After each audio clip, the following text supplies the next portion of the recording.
Welcome to this lecture. Today we are going to deal with these topics little quickly but in detailed approach. My name is Gunjan Subedi and as always I'll be guiding you in this topic with practical explanation and examples when necessary. Before starting, let me kindly remind you to subscribe to my Lean University, which is my initiative to deliver free and quality professional education to your screen. The fourth type of waste that we will study is the transport waste. This type of waste involves unnecessary material movement and unnecessary tools or equipment movement. If there is heavy movement of the materials to go from one place to another inside the organization itself and also outside the organization, if it has to transport it long distance for manufacturing or processing or for the distribution, then this is simply the transport waste. Now here the customer and the picture is saying, why should I unnecessarily pay extra for transport? It hasn't added any value in the product. There are value adding steps and non-value adding steps in any business process or any activity. As I talked before, value adding steps are those steps of any service or during the manufacture of any product that adds the real value to the product. For example, suppose if you are in a hospitality business, paying for a good cook is value adding because that will ultimately affect the customer satisfaction. Or healthy food is value adding because ultimately this also can add to the customer satisfaction. But many other activities can be non-value adding also. For example, the transport waste is the non-value adding because you may need to transfer many things in between manufacture and distribution of the final product, but the cost involved in transportation is clearly a waste for the customers because he finally wants to pay for the value of the product only, not for its transportation. So why should you worry about the transportation waste? Unnecessary and unplanned transport comes with many cost of material handling, equipment handling, and staffs to operate it, training, safety precautions, extra space for the movement of the material, and so forth. So because of the cost involved in training, maintaining safety, building up enough space for the transportation, this will all add up to the cost of the company. So ultimately transportation can be a major form of the waste. Transportation may also cause production and business delays because most of the production and business time is involved in the transportation. The third reason why you should worry about the transportation waste is transportation causes many damages, defects, and losses. Always the scenario is not so, but there are a longer transportation or there are many steps in the manufacture of the products or say rendering of services. It may result in the damage of the product or loss of the customer or loss of the quality of the product or service, etc.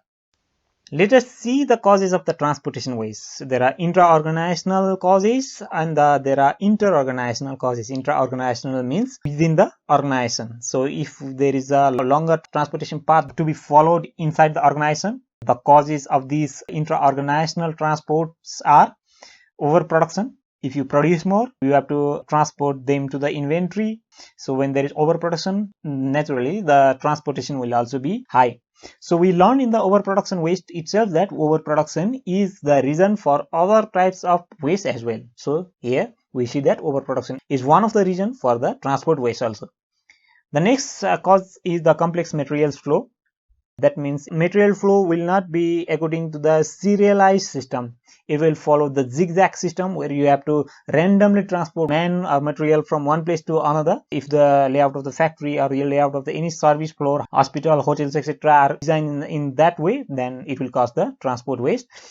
Then another one is disorganized workplace, which is obvious. If the working system is not organized, then it will also cause the transportation waste. The final one is line imbalance. Line imbalance simply means burden to one staff or the one process in one production or service rendering business and lesser burden to the other department or the other services consecutively. If there is a line imbalance, then the work cannot be divided and the busy line is imbalanced and there is more transport to that line. So this is one of the cause of the transport waste. The inter-organizational causes of the transport waste are the distant supplier and the poor route planning. That means if the suppliers of the raw material and different packing materials are very far and if there is a poor route planning, that means a longer or more uneconomical path, then it may also cause the transportation waste. Now let us see how to eliminate the transportation waste. The first one is changing for the effective layout. We will study about what are the different types of layout and how can we choose different types of layout also in the course. We should search for close vendors and suppliers who can supply quality materials. They should be able to supply quality materials in a suitable price. If there is any local vendor who can supply quality materials in cheaper price but in high quality, then we should give more preference to the close vendor also. We should have a proper vendor validation and we should search for the close vendors. The third way to eliminate the transport waste is to improve the layout using effective process mapping and value stream mapping.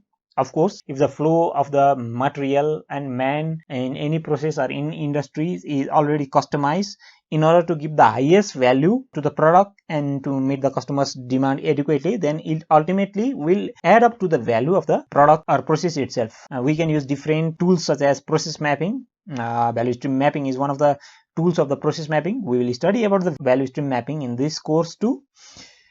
The fourth is keeping the change part within the vicinity of the machines. The last point generally applies for manufacturing industries.